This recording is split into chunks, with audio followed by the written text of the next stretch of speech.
menyerupai alam dunia, tapi di sisi lain mirip alam akhirat.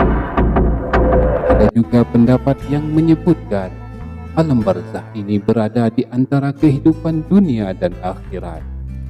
Setidaknya ada 3 peristiwa yang terjadi di alam kubur, antara lain pertanyaan malaikat Mungkar dan Nakir, azab kubur, dan nikmat kubur. Imam Al-Ghazali menerangkan dalam kitab Ihya Ulumuddin, punya wajah menyeramkan itu akan menanyakan tentang tauhid dan risalah.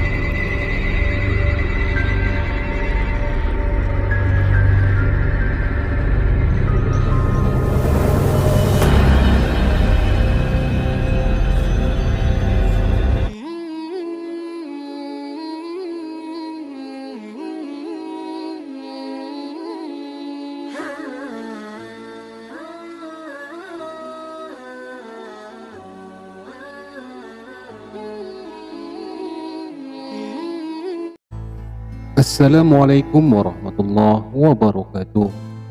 Sahabat Damyul yang dirahmati Allah, semoga teman-teman yang sedang menonton video ini lancar rezekinya, dimudahkan segala urusannya, dan semoga selalu dalam keadaan sehat walafiat. Amin, amin ya robbal alamin.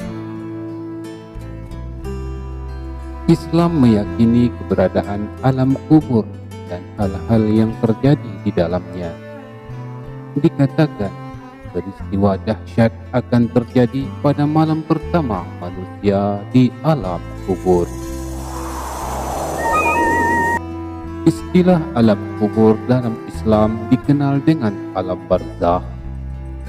Dalam Al-Madnun bihi ala ghair alaihi karya Imam Al-Ghazali dan Manazil Al-Arwah karya Muhammad ibnu Sulaiman Al-Kafiyaji Al-Hanfi dikatakan, dilihat dari sisi syariat, barzakh adalah kehidupan yang berlangsung setelah kematian dan kebangkitan.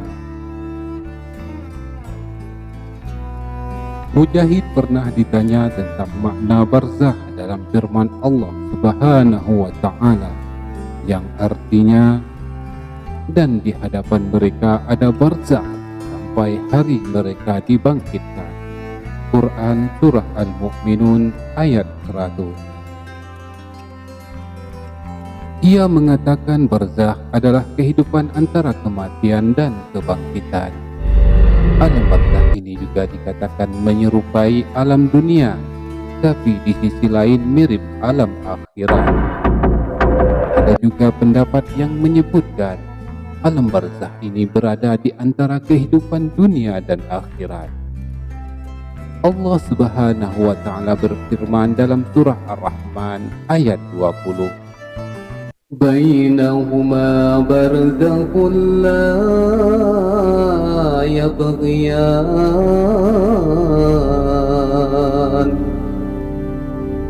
Artinya, di antara keduanya ada pembatas yang tidak dilampaui oleh masing-masing. Disebutkan dalam buku Negeri Akhirat karya Ahmad Taufik, setidaknya ada 3 peristiwa yang terjadi di alam kubur, antara lain pertanyaan malaikat Mungkar dan Nakir, azab kubur, dan nikmat kubur.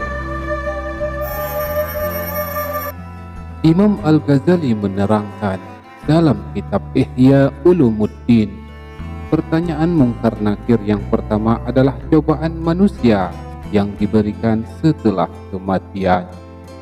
Malaikat utusan Allah Subhanahu wa Ta'ala yang telah digambarkan punya wajah menyeramkan itu akan menanyakan tentang tauhid dan risalah.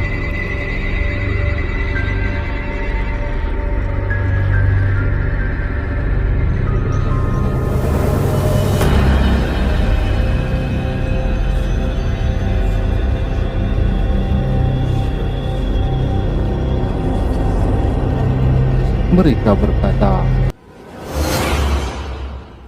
"Siapa Tuhanmu?" Apa agamamu?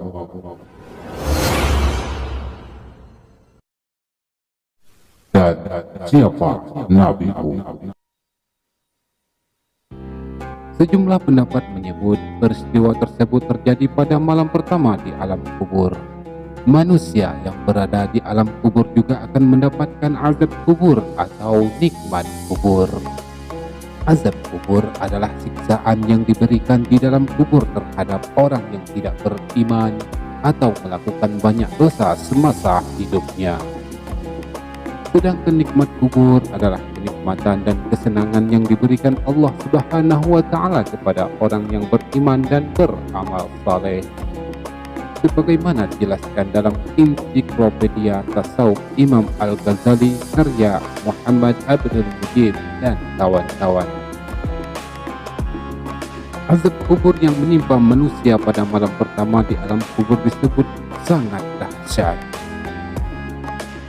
Syekh Mahmud Al-Mish'ari dalam kitab Rihlah ila Ad-Dar Al-Akhirah memaparkan sebuah hadis dari Anas radhiyallahu anhu bahwa Rasulullah sallallahu alaihi wasallam bersabda, "Jika tidak karena kalian akan dimakamkan, tentu aku berdoa kepada Allah agar memperdengarkan siksa kubur." Hadis riwayat Muslim, Ahmad dan Abu Daud, Sahih Al-Jami. Imam Muslim juga meriwayatkan dari Aisyah radhiyallahu anha tentang azab kubur. Aisyah radhiyallahu anha menceritakan, ada dua orang nenek dari kaum Yahudi dan Madinah masuk menemuinya, lalu berkata, sesungguhnya ahli kubur itu diazab dalam kubur mereka.